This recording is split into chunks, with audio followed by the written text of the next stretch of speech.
don't know how many, even after having gone as many years as I have, I still think I took, I don't know, 15, 1,600 pictures, because there's just that much different. There's everything you see, you just go, wow, really? Wow, really? I mean, you do that for 4 days.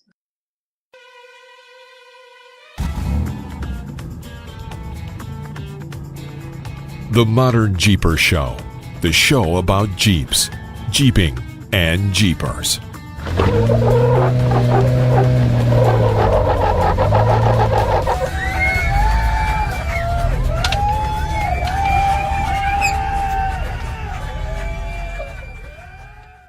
Well, hello, Modern Jeepers, and welcome to the Modern Jeeper Podcast. This is episode number 1, and we truly hope you enjoyed this first episode, because we plan on bringing you a new one every week where we discuss Jeeps, Jeeping, and Jeepers.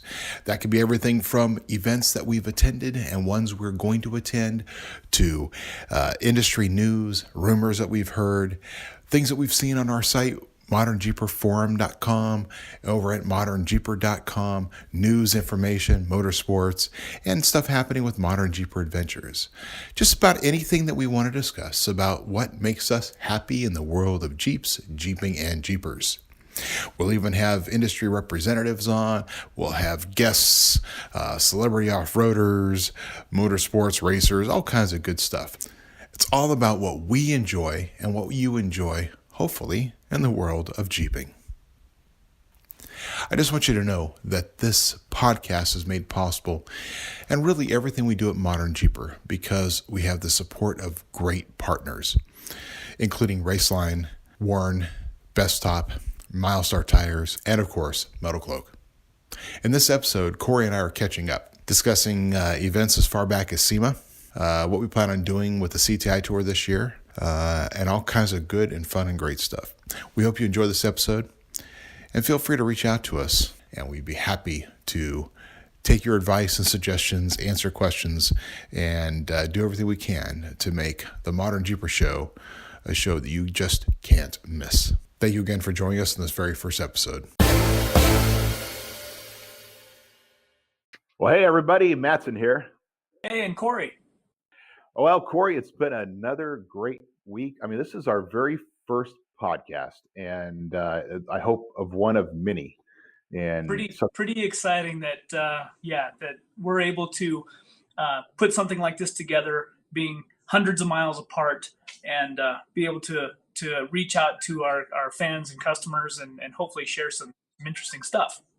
Absolutely, and I think that's the goal of this podcast for everybody that's listening is to share insights. ModernJeeper.com. We try to get news and interesting information about Jeep and about products and stuff for you. So it'd be cool to be able to just talk about that and share some insights, talk about events that we've attended, since we're doing so many now, and especially you going across the country with all you're doing, and just be able to share with people out there the Jeeping lifestyle. I think as our intro says, this is a show about Jeeps, Jeeping, and Jeepers. So we want to be able to, absolutely. It's pretty exciting time for us in the industry, the Jeep lifestyle, with the release of the new JL Jeep, the upcoming truck that Jeep's working on. Like, there's just been so much going on, and it's a great time to enjoy the off-road lifestyle. Absolutely. I can tell from a Metal Cloak standpoint, we are rushing to be able to catch up with the many options that Jeep has been creating now. I mean, the 2.0, the 3.6, the JT, when we get our hands on that. I mean, it's fun, and it's very fun to be in this game, and it's fun to be out there wheeling and look at you. I mean, it's Thursday, and we're just having a great time out here, just hanging out at Metal Cloak. You're in the middle of snow. You got snow out there, right? We have a little bit of snow. There's typically, of course, western slope of Colorado, we get snow, but a lot of times it's gone. It's been sticking around a little bit. I know that the eastern side of the country has been getting hammered this year, but we need all the snowpack we can get. It affects our reservoirs. It affects the water system, all that stuff. So the snow is a good thing, even though I don't like shoveling it. I'm done shoveling snow. Well, Aaron here has a cabin up in Tahoe, and I think he just bought one of those. I think it's a Toro too. He went through and he bought one of those Toro snowblowers. Oh, right. Yeah, and he loved it. And now Aaron being an engineer, right? Because for those that don't know, we have Aaron's one of my partners here, and he's an engineer. So everything we do here at Metal Cloak, we approach from an engineer's standpoint, and that's how you approached buying this snowblower. It's like explaining to me that there's 3 different tiers of snowblowers, and that the top tier integrates not only the multi-directional blades and multi-directional blower, and so it's crazy. But of course, he had to buy the best one he could get. Well, of course, I would expect nothing less. Well, from you, I mean, you do that same kind of research. I remember when I needed just a leaf blower, you recommended the Toro to me. Absolutely, yeah. It's there's a certain personality, I guess, when we go and purchase something. We like to know as much as we possibly can about something before we buy it. So I don't know if that's a good thing or a bad thing. Well, yeah, and I think you are definitely that person. You do a lot of research, I can tell. Well, it's part of the CTI tour that we've been doing for the last 5 years now has been that data collection and analyzing all of those Jeep suspensions and all of those different setups. And so, yeah, I guess maybe there's a little bit of the personality there that kicks in and likes that kind of thing. So, well, and you went and put Golden Spike. I mean, that's been kind of the big news for the last few weeks, is that Golden Spike is done. That's your LJ. You want to talk a little bit about what you did on it? Because I do want to point out, Corey, for everybody listening, Corey had his choice. He didn't have to just put Metal Cloak suspension on it. You could have gotten anybody's. You're out there so much, you could have gotten anybody's products for your Jeep. And you went and got some great stuff, and you've had a great experience with it. Talk about that. Well, it is interesting.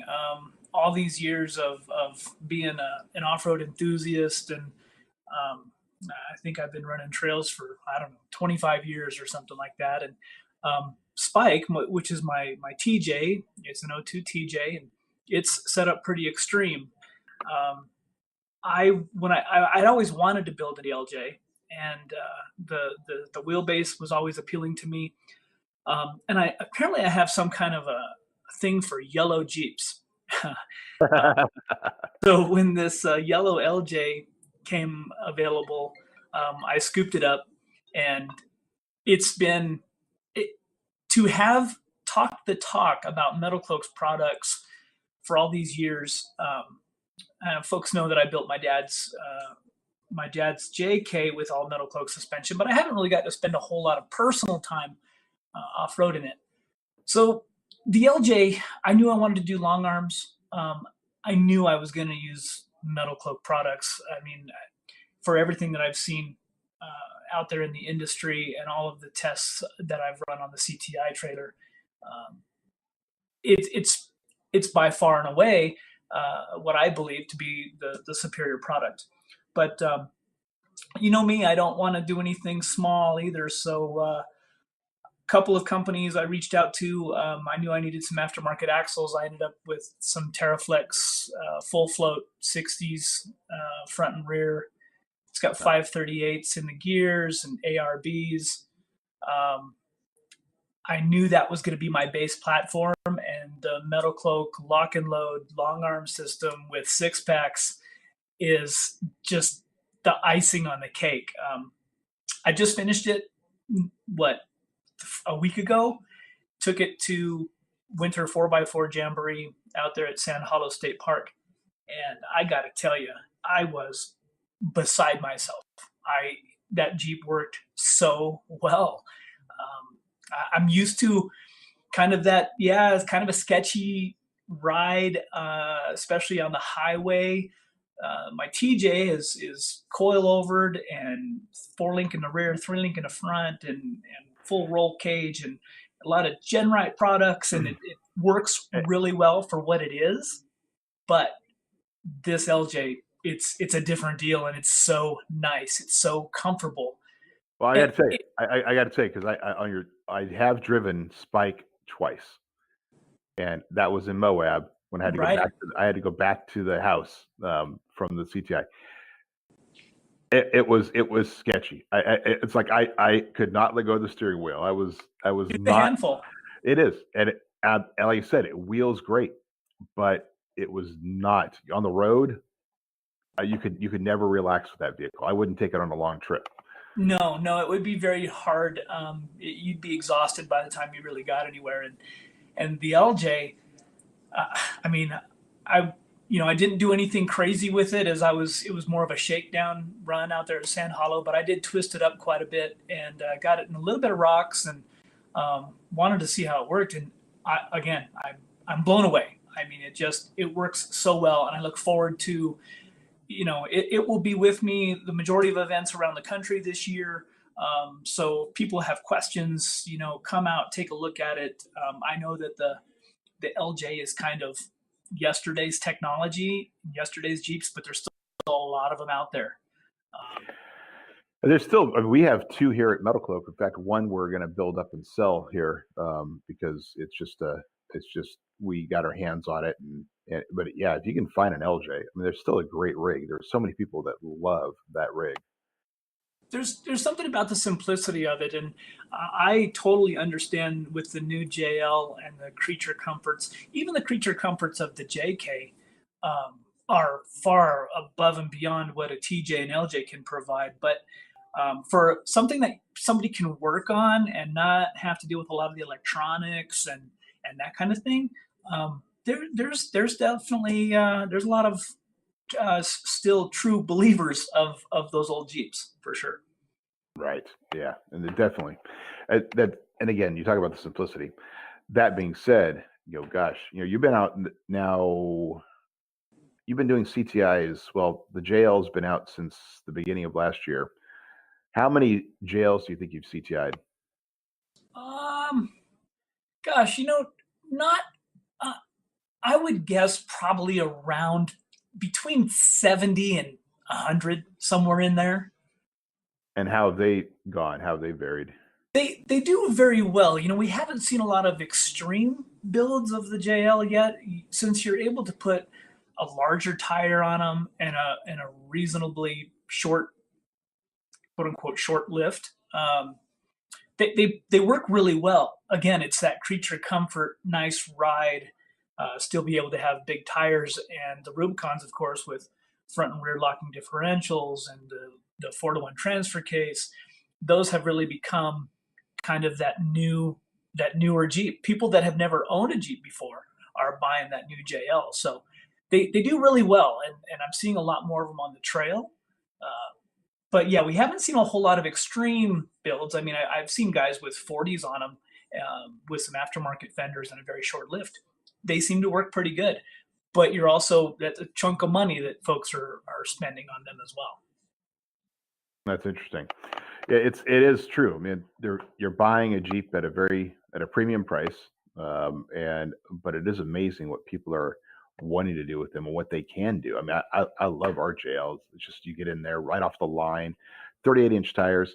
Now I did put 38s on our 4-door, and it's not re-geared at all. I mean, we just threw 38s on there, and off the line it performs great. The limitation I found is when I drove to Arizona for the Arizona International Expo that was down there, I couldn't get above 6th gear.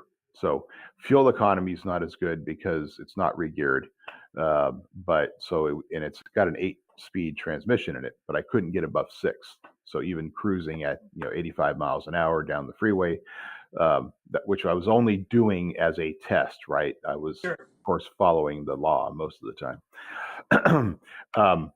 But yeah, it doesn't get above 6th gear, which again, but it's still amazing that it performs so well by just dropping in some bigger tires and not having to deal with any sort of gearing. Absolutely. I mean, Jeep definitely has done their homework on this revision. We continue. Technology is amazing. I mean, that new engine with that new transmission, like that's just that little combination right there has made such a huge difference for folks. And we're also used to, the old school guys out there, we're all used to putting on a bigger tire and having to re-gear immediately. Whereas this transmission seems to just handle that well. Yeah, it was even true with the JK. The JK 35s, yeah, you could get away with it. 37s, yeah, you started feeling a difference. Just that little change. And here we got guys with 40s on their JLs, and they can't tell. It's just crazy, absolutely amazing. So, but and then we got the JT coming up, and you've heard some scuttlebutt about that, haven't you?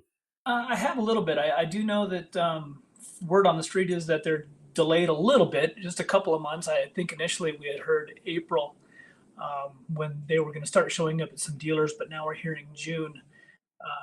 There's a lot of excitement out there regarding this JT, and I think people are still they want it to be a Wrangler. I've seen a lot of artist renditions and photoshopped pictures of builds with the JT platform. You know, at the end of the day, it's a small pickup truck, but I think it's going to be pretty capable, and I think Jeep is very excited about it. Again, we don't know what kind of a price tag these things are going to have. We've seen some, or we've heard that there may even be a model. I think they deemed it Hercules that may have the Hellcat engine in it, but no confirmation on that yet. Well, which is crazy because I don't know what they're going to plan on doing with the JL, but even in the JK, when they started coming out with the Hellcat and the Trailhawk and all that stuff, the JK owners were begging for it. We were begging for a better engine, begging for something more, and they refused to do it for some reason. And it would be really cool. Obviously, they're already. Maybe it's just that the design of the platform is to allow for multiple engines because we have the 2.0 turbo, which apparently a lot of the lots, if you want a 2.0, what I've heard out there is that they are all over the dealerships. That what we've heard, and whether or not it's true or not, is that they're not producing or allowing the dealers out there to get more of the 3.6s because they want them to move the 2.0s that are on their lots right now. Oh, interesting. So maybe there's some good deals out there to be found. Exactly. Heck, there's still deals out there to be found on JKs. We've had, if you want an old JK, there's still dealerships with JKs on their lots. And I bet you could get one heck of a deal to get those moved out.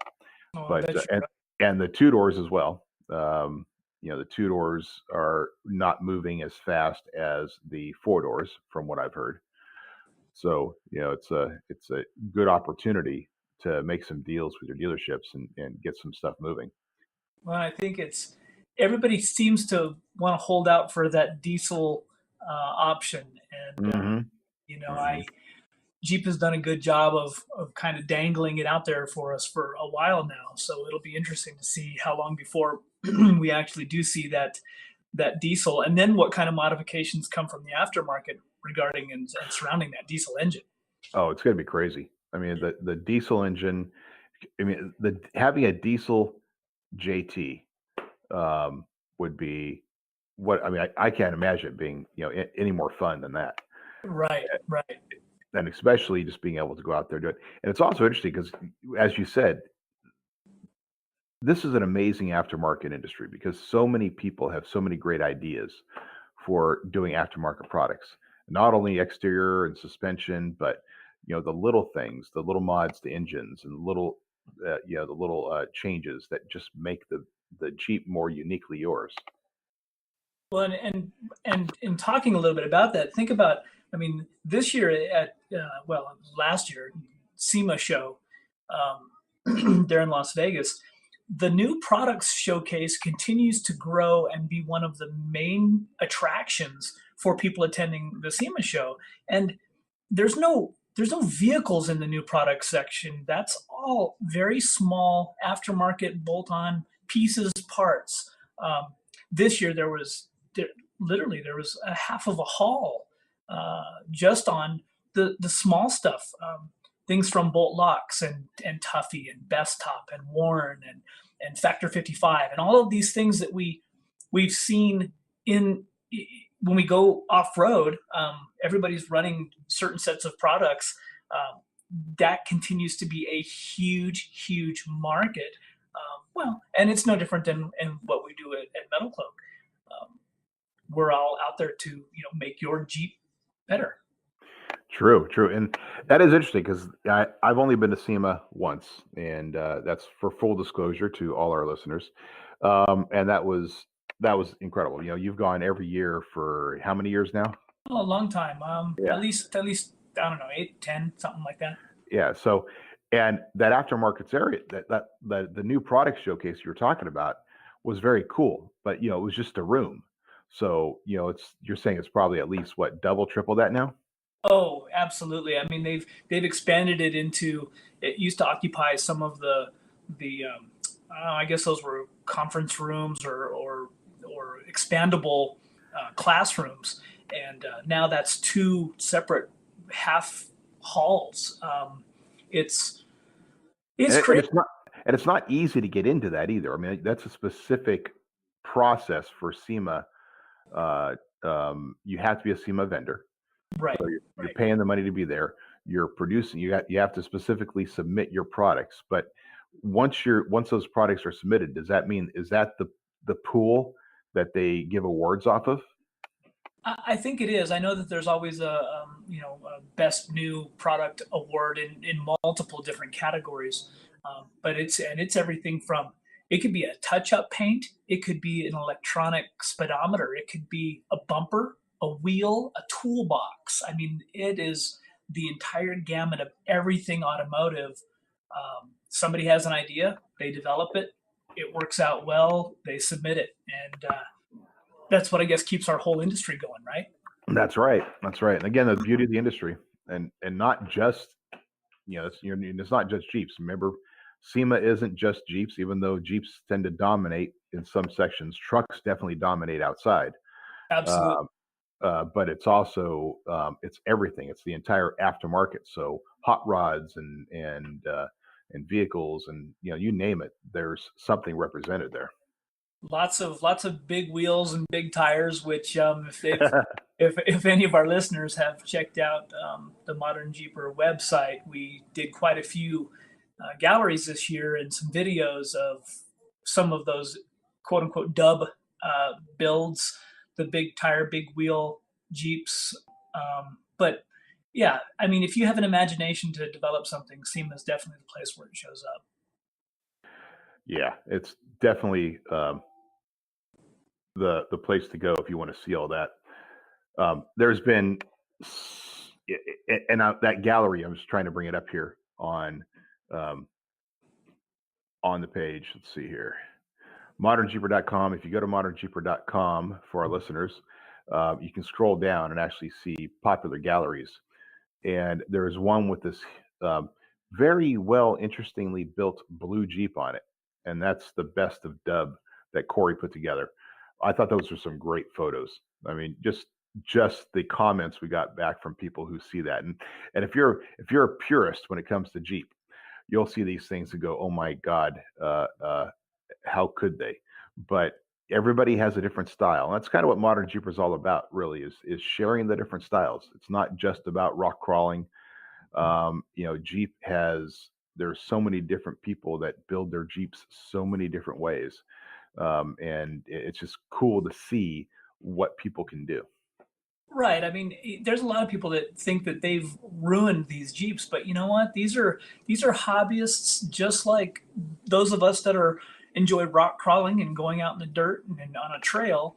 While these Jeeps may not ever see any dirt, the amount of time and effort and money and again, it's a different side of the hobby. There are still Jeepers. They just chose a different route. Living in downtown Los Angeles, for example, I understand why these rigs would have a place. When we're out on the trails, we think that's ridiculous. But again, to each their own. We're all Jeepers at the end of the day. Right, right. We are. It's and that's what's cool. And again, I really just appreciate the work you do when you go out to SEMA and the photos you take and stuff. Oh, thank you. It really has been nice with seeing it, be able to keep up with it, because especially since I don't go anymore, this is my test, so my taste of SEMA. So and everybody else can get a chance to follow and learn a little bit about SEMA. The article that Jessie did about her first SEMA experience, that was great too. it was fun to have someone out there with me that had not been, it's good for us to remember what that's like. It's kind of like going out to a trail and taking somebody that's never been off road the first time, and seeing their expressions and through that new eyes. I think that SEMA can be a pretty overwhelming place. I don't know how many, even after having gone as many years as I have, I still think I took, I don't know, 15, 1,600 pictures, because there's just that much different. There's everything you see, you just go, wow, really? Wow, really? I mean, you do that for 4 days. So Jesse's article was a good little bit of insight as to how overwhelming it can be, for sure. Yeah, it is. And that was kind of the way it was my first experience. You set up a schedule, you put on very comfortable shoes, and you just start walking just to be able to see everything. Because obviously part of my goal was to go, and first thing I wanted to see was every vehicle that was there that had medical products on it. Right. And then you see everything else going on between, but you're pretty much hiking through. And the first day, that was it. It was the hike through, put several 100 miles on your feet. It seemed like. And then day 2 was kind of going back in a little more relaxing and going to places I really wanted to spend more time seeing things. We had our friends at the Dub booth, hung out with them a little bit, because that's just craziness. I mean, if there was anything you want to see at SEMA, there's all kinds of awesome companies there. But if you get a chance to go, you just go over to the Dub area, because they have a whole compound, not only with the built Jeeps and the built stuff and their wheels and their whole music experience, and like Monster and Energy and all, or whatever, all involved. That alone is an experience. And of course, because they have some supercars over there that are just phenomenal. And then of Definitely. course you went on one of the rides, which I was highly jealous of. Tell us about that. I did. This all these years of going to the show, I've never spent a whole lot of time actually experiencing some of what SEMA has to offer. They do a lot of rides out front. Ford is the main attraction, and they take rides in their Mustangs, in Cobra Mustangs, in well-built old school Mustangs, 1,000 horsepower type vehicles. They do all kinds of rides. You can ride around the course in a Ford Raptor. I actually I got to run around the track in a Cobra Mustang, and it was fun. I really got a kick out of it, and we even went over to the I can't remember what they're called now. Those 3-wheeled motorcycles. Oh yeah. And they were doing the size of the track. It wasn't much bigger than, it was a couple of car garage size. That was the entire track. But the rear tire on those motorcycles never stops spinning. It is just a constant burnout. And literally to ride around and I don't think I had the smile off my face for a couple of days there. Well, and just the drifting. I mean, what's it like? Because I've never been in a rig drifting. Even when I was racing, I got to admit I was not good at drifting the corners, and that's one of the things that slowed me down. Whereas some of the competitors, I was like Jordan Pellegrino, the kid could drift anything out there on the racetrack, even as throw his Jeep around a corner. I'm trying to keep up with him because he was just kicking my butt. But I couldn't. So what's it like being out there, especially when you're a passenger and somebody's drifting? That's probably the hardest thing. Even for me to be a passenger in a regular car is difficult, since I spend so much time behind the wheel. Polaris Slingshots those are Slingshots. Oh, okay. And that one rear tire in the back is on a 20-inch wheel, and it's got to be 15 inches wide. But it's hard to give up that kind of control, yet it's kind of fun. And I don't do well as a passenger typically, but again, I think that the entire experience is just kind of that, am I really doing this? Those back tires are still spinning as we're going around corners. And as long as I kept watching his hands, and so I could kind of anticipate where we were headed, I didn't get motion sickness. But no, it's a different deal. It's definitely something from my experience in the off-road world. We don't typically go out and drift our Jeeps. So yeah, that was a new experience for sure. So did that cost anything to do those, or is that just part of being out there at SEMA?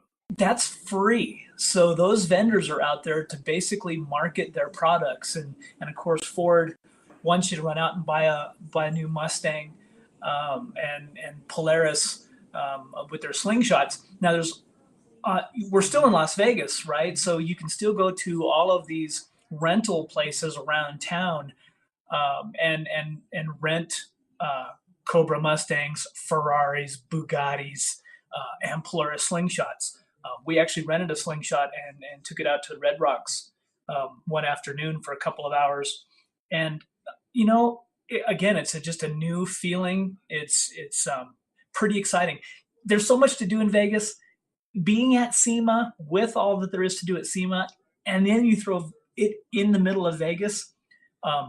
Like you said, get out your really good walking shoes, because it can be a long week. Yeah, definitely. So, hey, speaking of other events, a little more recent stuff. Obviously, we're trying to catch up here, but you were in Sand Hollow this last weekend. Sand Hollow, yeah, we went and attended the Winter 4x4 Jamboree. It's a good event. It's such a beautiful place. People kind of compare Sand Hollow to Moab, but it is significantly different. But Sand Hollow is it's just fun. Everything is so close. The people around town are nice. It's a good event. I heard this year there are around 600 people that registered for the trails and whatnot. Wow. 140 volunteers work that event to put this event together to get everybody safely out to the trails. It's a good event, and that's kind of the kickoff. This year, I took the CTI trailer out there. We did more than 60 or so CTIs while we were there in a couple of days. The weather started out not so good. We had some rain. It was cold, but by the end of the week, it was sunny, mid 50s. Of course, which was a perfect time for us to head back to Colorado, because I understand that another storm had come in. So. Wow, that's good. So a lot of fun, though, huh? Oh yeah. I mean, the sand up there and the rocks. There's some real challenging sections for your Jeep. The trails aren't crowded. As a matter of fact, since we were kind of just doing the shakedown of the LJ, we didn't go out with a group the first couple of days, and literally, with all of those people out there, a couple of hundred Jeeps, we could go clear to the back of the park and come all the way forward and never see another Jeep. Wow. Yeah. Now, what's it like out there? I heard that it's a little bit Wild West like there's not really a lot of designated trails, or that there are designated trails, but you can go pretty much anywhere you want. Exactly, and that's probably the most unique thing. We're all used to going to a place like Moab, where here's your designated trail, and we always are good about staying on the trail. You don't want to go out into the cryptobiotic soil and destroy parts of nature, more or less. But at Sand Hollow, the Forest Service, the BLM there, basically, if you think you can get there, you're free to go wherever you want. They don't want stuff. You don't want to go out there and start cracking rock and go out there with a pick or anything like that. But if you can drive there, they're okay with you trying, which is pretty fun. I mean, you can really just kind of drive around anywhere you want to go. That's very cool. You mentioned cryptobiotic soil. Maybe we should share what that is with our listeners, because that's a big deal when it comes to Moab. Absolutely. So that's that undisturbed soil that takes forever, literally forever, to mature and to grow, and it's actually part of the soil that when you disturb it, it won't come back in our lifetime. There's a lot of it around Moab. That's why they don't want us out just driving aimlessly through the fields. Sand Hollow has a lot of sand, hence the Sand Hollow in the name. There's some big dunes out there. So yeah, it's funny having been there just, I don't know, 3 or 4 times now. Every time I go, the sand area in the center of the state park has changed. It's you won't be able to tell that there were 600 Jeeps out on that property here in a month. The wind would blow all the trails back over, and you'd never know anybody was there. Whereas that cryptobiotic soil, you disturb that, you're going to leave marks for a long time. Yeah, interesting. Amazing what Mother Nature puts out for us. Hey, so let's talk about we got Modern Jeeper Adventures coming up this year. Man, we got a full schedule. Not only do you have a long line of CTI tours you're going to be doing, and I know you're going to be doing a lot more stuff this year with smaller with clubs. So if you're a listener and you have a club event that's coming out there, and I think we're kind of putting it at, if you get a minimum of 100 rigs, or what's our minimum for doing a small club event? Yeah, I mean, I can do a CTI deal in about 5-6 minutes. But that's not really our goal. Our goal, we really want to try to build relationships with folks that we see out and about, and try to help them with their builds, to kind of see what's going on with their rigs. So yeah, if you've got an event coming up and you've got 100 people in your club and it works out in our schedule, shoot us an email. You can actually even go on to the Modern Jeeper website. There's a calendar section. You can even put an event on to that website yourself. But yeah, this year is going to be a little bit different. We typically in the past have kind of randomly hit a lot of events. Last year was kind of, we wanted to go to events that we hadn't really been to before, which we did a lot of that. This year we're going to be more focused on the standard set of events, maybe 10, 12 events around the country. And then we're going to try to put the jobber stops and the club events in between those large events. So you brought up the ModernJeeper Adventures that we just started last year. You've got one coming up right quick. That's right. Yeah, Death Valley. I'm pretty excited. I've never done Death Valley before, and so it was kind of interesting to plan this one out. But we have it's limited by permit to only 12 rigs. So we have 2 organizer rigs, and then 10 attendee spots.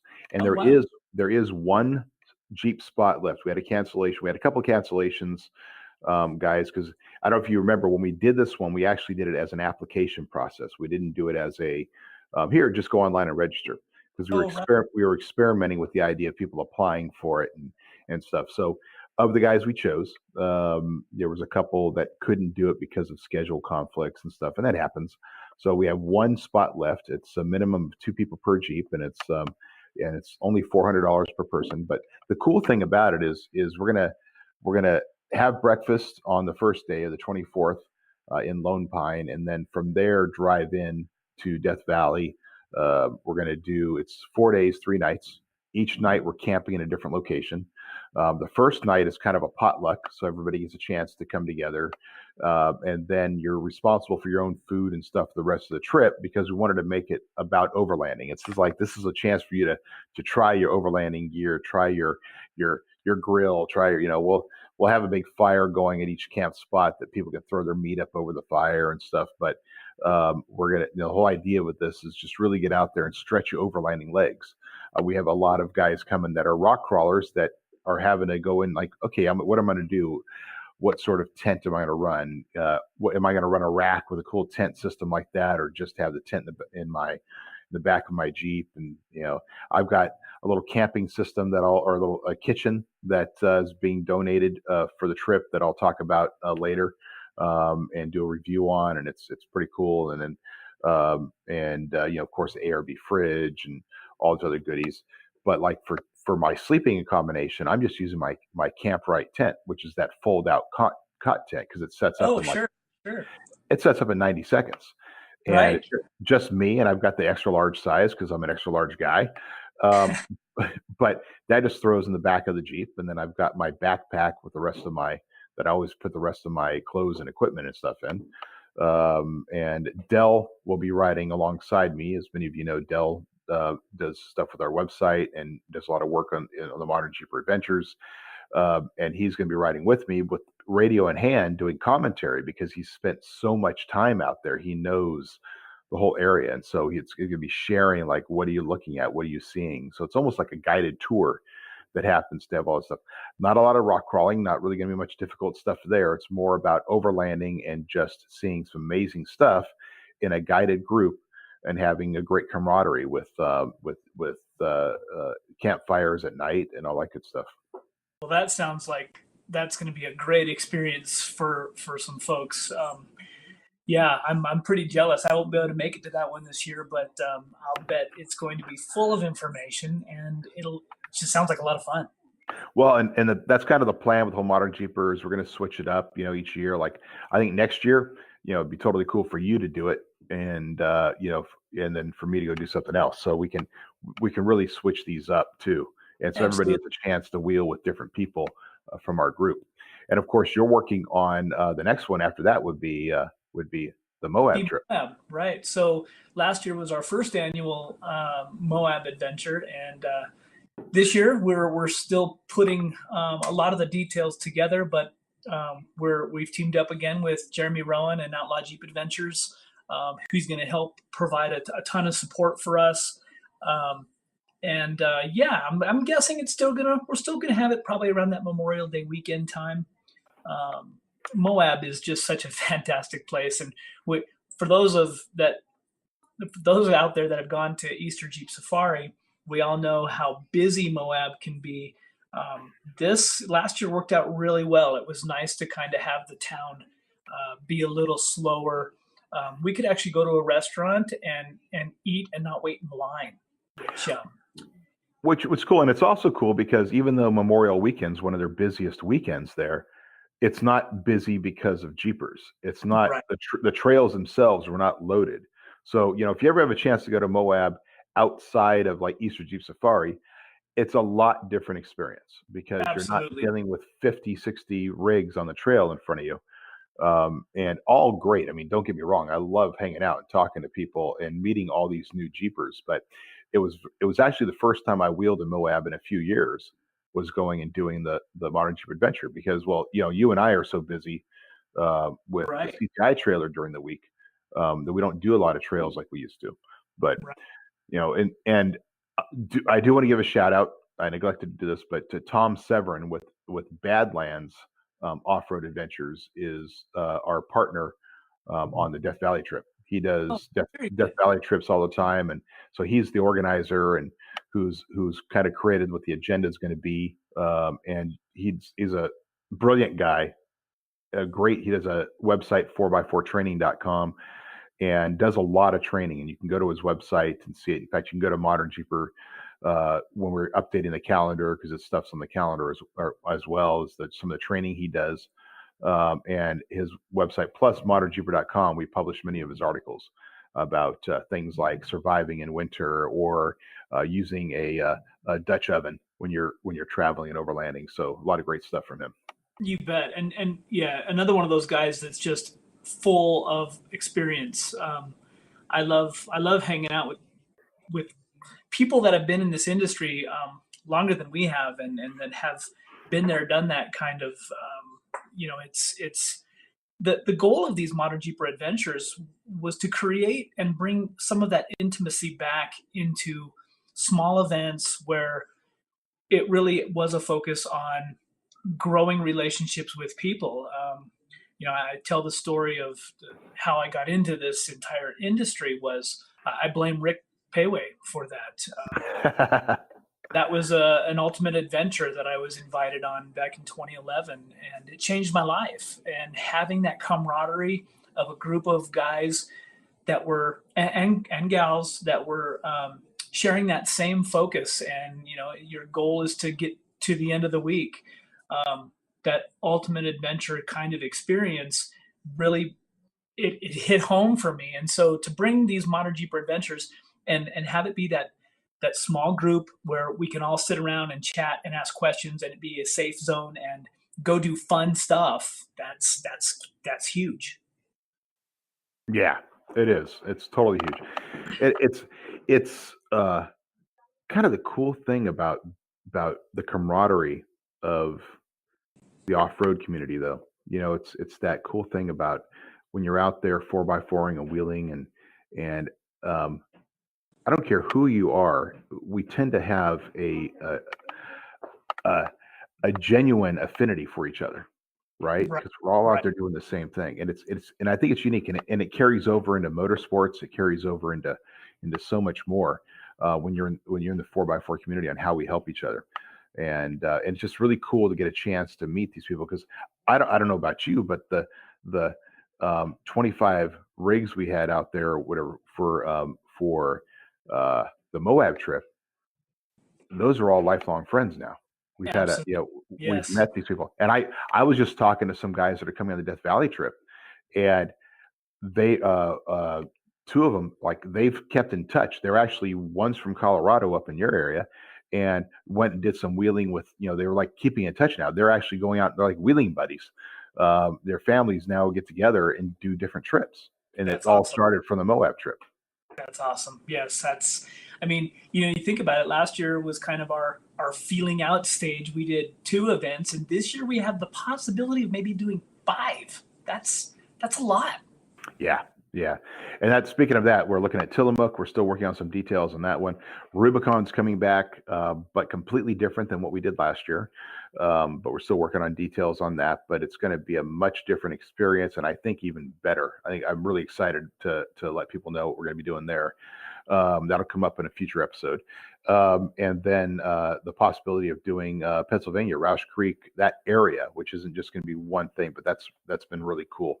So we're going to try to get out to the East Coast and not just keep it all over here. But yeah, I'm excited. I'm excited about what Modern Jeeper Adventures can be. And and I know about you, but for me, it's kind of I'm being a little selfish because I'm trying to do trips that I want to do, and I hope other people want to do too.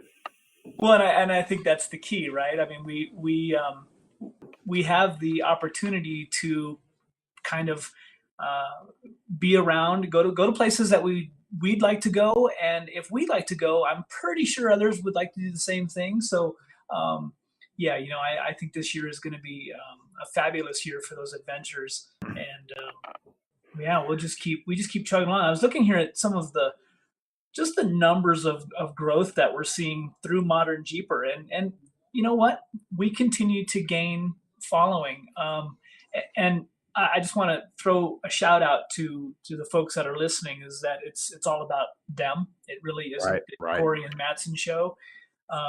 It is about this camaraderie and this industry supporting itself, and hopefully we're able to provide some kind of an experience that they wouldn't normally get somewhere else.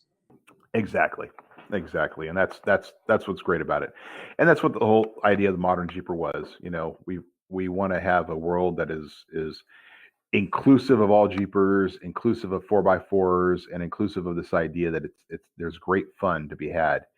And if we can help you have that fun and convert people, I know the story.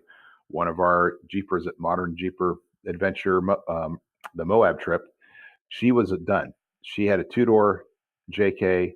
She had a bad experience at a couple of shops that had worked on it, and she was done. And she came out with her husband. Her husband's a biker, and so he hung out in Moab with the biker buddies, and she came and joined us. And after doing Hell's Revenge, Hell's Gate, and stuff, I think we've kind of rehabilitated her love of off-roading, and now she's addicted to it like the rest of us are. And on a side note, she was actually at Sand Hollow. I ran into her. Oh, really? Yep. Wow. Had her Jeep on the CTI trailer, and I said, you look awfully familiar. And she goes, yeah, I saw you in Moab, and we chatted briefly. But yep, she's wheeling and she's loving it. That's great. And Sand Hollow. She's from Texas, right? Yeah, and it came all the way out there. So that's awesome, and that says a lot, because that's what we're trying to do. We're just trying to bring more people in and help them understand the beauty of this fun. So that's great. So, by the way, if anybody listeners want to be involved and want to learn about what we're doing, join our email list. And you can join the email list by going to the ModernJeeper.com page and sign up there. But definitely join our email list. It's a great way to learn about it, and we'll make sure that if it's not big and prominent, that email link will be there big and prominent. But we, like, an email just went out today while we were talking, that brings up some of the best posts from ModernJeeper Forum, which, if you're not a member of the forum, it's very easy to get involved in Facebook groups if you're a Jeeper. There's a lot of Facebook groups out there, and you can go and ask questions and stuff and be there. But at the same time, Facebook groups it's not really searchable. It's not really something that you can go and look for an answer to a question that you were looking for, that you have a simple problem. Whereas the forums are, so there you can go to the forum and do a search, and maybe somebody has already asked that question and answered it for you on your Jeep or on tech stuff or little things. But join the forum, ModernJeeperForum.com, and join our email list, and you can get more updates, and then you'll be the first to know about things like when registration opens to a page. Also join us on Facebook. If you are on Facebook, we have the Modern Jeeper page. We also have Modern Jeeper group, which you can join the group, and then in the group we tend to give more information out quicker, and sometimes exclusive stuff from Modern Jeeper to that. And there's also Modern Jeeper Adventures group, which you can join if you're specifically interested in the adventures and other adventures out there, because many of our members of that group will share other events that they know about or that they're going. So you can learn about the overall world of Jeeping and places to go and meet others and ask people, hey, I'm going to this event, anybody else coming, and have a chance to have some friends to go out and go wheeling with. Good stuff. Good stuff. Hey, you've got an event, this weekend out in your neck of the woods? Well, we had something last weekend. We were just at International Sportsman's Expo, and then this coming weekend is the Cal for Wheel sponsored Winter Fun Fest. So, yeah, the International Sportsman's Expo, that was just that's great. They do 4 of them. They do one up in your area in Denver, and this is an outdoor show. So it rained half the time, but it's still fun, and it's a great chance to meet locals, because we don't get a chance to do that as much. It shows, since most of our shows are out and about. But and then this weekend, Winter Fun Fest, which is really one day of wheeling. And this year, finally, we have snow. I mean, it's been such a hard part. A couple of years ago, in fact, I think when you and I went, right, it was the ice festival, not the snow festival. Right. It was like trying to wheel on ice was just crazy out there. But we do the Ford Ice Trail. That's what you and I did, and that's my favorite trail to do in the winter with the snow. That's a great trail. And the snow is going to be great. Last year, the snow was very powdery, and it wasn't really conducive. This year, there's supposed to be a lot more water content in the snow, so it's going to be a lot of fun. But that's this one, and I think there's still registration spots open. Basically, it's at the Grass Valley Fairgrounds, I believe, is when is where registration happens, and that's Friday, and then Saturday you choose your trails, and then Saturday you go out, and there's a whole bunch of trails, several difficult ones that require bigger tires and lockers, like the one we're on, the Klondike Run. Or there's some SUV trails. There's some historic runs where you get a chance to go out and just play in the snow. So it's a great opportunity for everybody. Well, that sounds like a blast. And I know that, like I say, there's so many people are under winter weather. It's nice to have a break and be able to get out and do some wheeling in the wintertime. I've never been one to take a whole lot of advantage of that, just because I don't like to be cold, but there's a whole lot of stuff to do. And coming up, a week from now, we have the start of this year's King of the Hammers. Oh gosh, yes. King of the Hammers. So yeah, this year with trophy trucks being invited. It's a totally different schedule this year too. Aren't they doing like UTV on Sunday and the schedule is completely different. It's stuff happens. Yeah. If you're not there by Saturday, you're going to miss stuff. Right. And it really is a full week of events and racing. I saw some pictures recently where it looks like they had some horrible winds, which we've been out there in years past where, heavens, I think there was a couple of years where we never even got out of the RV for a couple of days because the wind and the dirt. Right. But yeah, well, there's that balance there. You want, especially on race day, it's like you want to have a certain amount of of breeze going through. Because I tell you, if there's no breeze and you're racing and you get just the Yeah. dust in front of you, oh, it is so hard to deal with being the guy in the dust, eating the dust. But yeah, when it gets really windy, oh, that's just bad. What's like, Tierra del Sol is an event we do every year. In fact, we're doing it right after Death Valley. So I'm going down and doing the Death Valley trip from the 24th to the 27th. And then from there, going over to TDS. Oh, nice. And doing TDS for the next couple of days. So that's pretty cool. But being able to go and do that. But last year, especially, there was so much wind, and trying to do CTIs with the wind going and the dirt, and my guys have just been troopers, still getting it done and pushing through it. And like, you've seen all kinds of weather when you've done CTIs. Oh, I don't know what it is. It seems like when we bring the trailer out, that's when things get worse. I think that last year, coming back across after the Unlimited Off-Road show in Atlanta, the amount of rain that I don't know what it is. If I hook up to that trailer, we tend to get some weather. So I'm not going to take the CTI trailer to King of the Hammers this year. Right. Maybe that will send some kind of a signal out there that the weather should be nice. Yeah. Yeah, that was, and it was nice last year to test bringing the CTI trailer out. Our friends at BFG, they did a great job, and I was very appreciative that they hosted the CTI trailer. But it was so crowded out there, from what I understand. It was just hard for people to even really see it and get the kind of action and stuff that we would normally want. But yeah, they did a great job. Really appreciate the guys out there, BFG, for letting us be there with the CTI trailer. Well, they do such a good.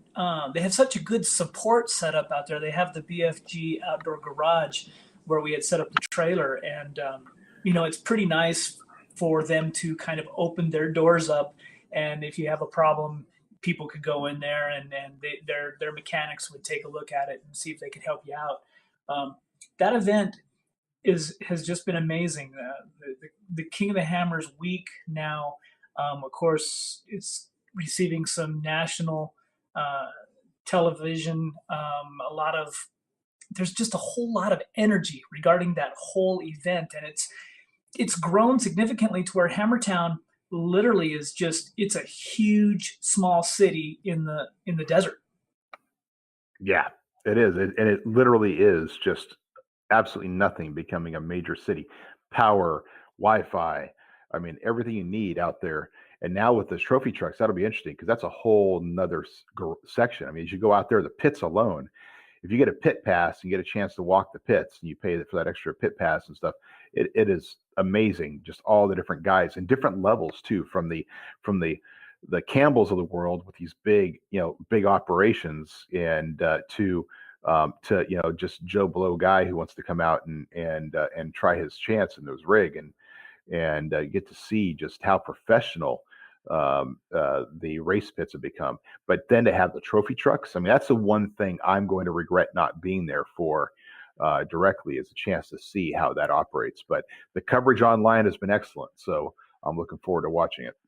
Right. So all those out there that don't get a chance to make it out and stand in the wind and the dirt and the cold, you can sit at home and stream updates and the race from your computer, which out in the middle of the desert, that's pretty amazing. It is.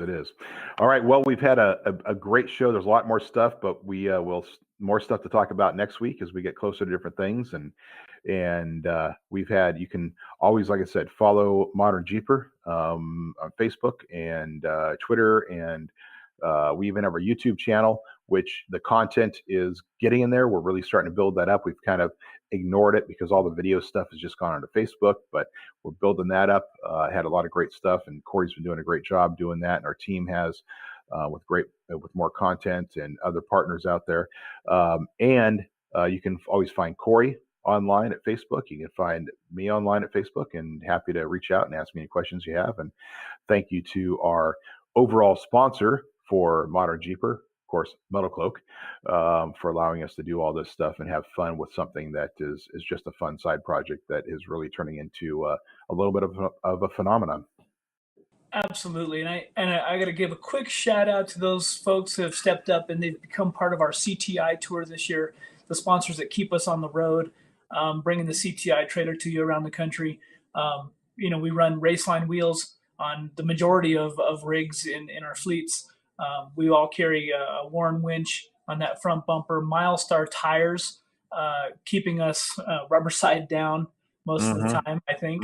And Best Top, keeping us, out of the elements, but all great folks that have helped out through the year, and we'll definitely see them more as we travel around the country with the CTI tour.